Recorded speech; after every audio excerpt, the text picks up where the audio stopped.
السلام علیکم میرے عزیز دوستو، آج میں آپ کو دریائے ایمیزون کی حقیقت بتاؤں گا کہ آخر دریائے ایمیزون کیسا ہے۔ جو بھی دریائے ایمیزون کو دیکھتا ہے ایک لمحے کے لیے حیرت میں ڈوب جاتا ہے۔ واقعی اللہ تعالیٰ کی قدرت کے مظاہر کو دیکھنا ہے تو ایمیزون بھی کسی سے کم نہیں۔ اس کا سمندر میں شامل ہونے کا یہ نظارہ 200 میل کی دوری سے بھی دیکھا جا سکتا ہے۔ دریائے ایمیزون جنوبی امریکہ کا ایک عظیم دریا ہے جو حجم کے اعتبار سے دنیا کا سب سے بڑا دریا ہے۔ اس میں پانی کے بہاؤ کا اندازہ اس بات سے لگایا جا سکتا ہے کہ ایمیزون کے بعد حجم کے اعتبار سے دوسرے سے چھٹے نمبر پر آنے والے تمام دریا مل کر بھی اس کے حجم کے برابر نہیں ہیں۔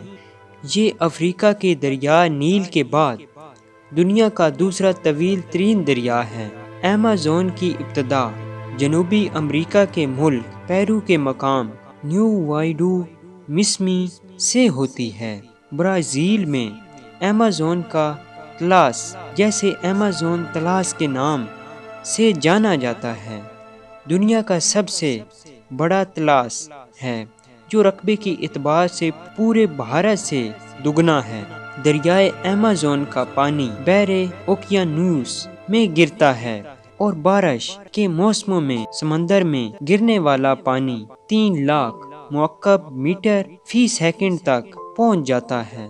دنیا بھر میں سمندر میں گرنے والے میٹھے پانی کے کل حجم کا 5واں حصہ دریائے ایمیزون سے گرتا ہے۔ دریائے ایمیزون کی لمبائی 4000 میل ہے اور دنیا کا سب سے بڑا دریا ہے۔ دنیا کے میٹھے پانی کا 5واں حصہ اس کے کناروں کے درمیان بہتا ہے۔ تقریباً 1000 چھوٹے بڑے دریا اس میں شامل ہو کر اس کے بہاؤ میں اضافہ کرتے ہیں۔ یہ مختلف مقامات سے سمندر میں گرتا ہے۔ ان تمام مقامات پر مشتمل علاقے کو ایمیزونیا کا نام دیا گیا ہے۔ مزید حیرت انگیز بات یہ ہے یہ علاقہ یعنی ایمیزونیا دنیا 9 ملکوں کے ساحلی علاقوں پر مشتمل ہے۔ اس مقام پر ایمیزون ایک بڑے سے جزیرے کو گھیرے ہوئے ہے۔ یہ جزیرہ مارجو سوئٹزرلینڈ جتنا بڑا ہے۔ شاید اسی لیے دریائے ایمیزون کو سب سے چوڑا دریا بھی کہتے ہیں۔ مچھلیوں کی سب سے زیادہ اقسام دریائے ایمیزون میں پائی جاتی ہے۔ ایمیزون کے کنارے پائے جانے والے برساتی جنگلات کو دنیا میں سب سے بڑا جنگل کہا جاتا ہے، بلکہ دنیا کے 1/3 جنگلات اسی خطے میں واقع ہیں۔ یہاں کی زرخیز آب و ہوا میں عجیب و غریب قسم کے جانور پائے جاتے ہیں۔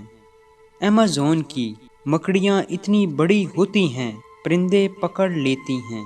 ان جنگلات میں سب سے بڑی تتلیاں اور اس کے علاوہ دنیا کے تمام پرندوں کی آدھی اقسام یہاں پائی جاتی ہے، جبکہ ماہر حیاتیات کا کہنا ہے کہ 50% اقسام ابھی تک بے نام ہے اور ان کے متعلق جاننا باقی ہے۔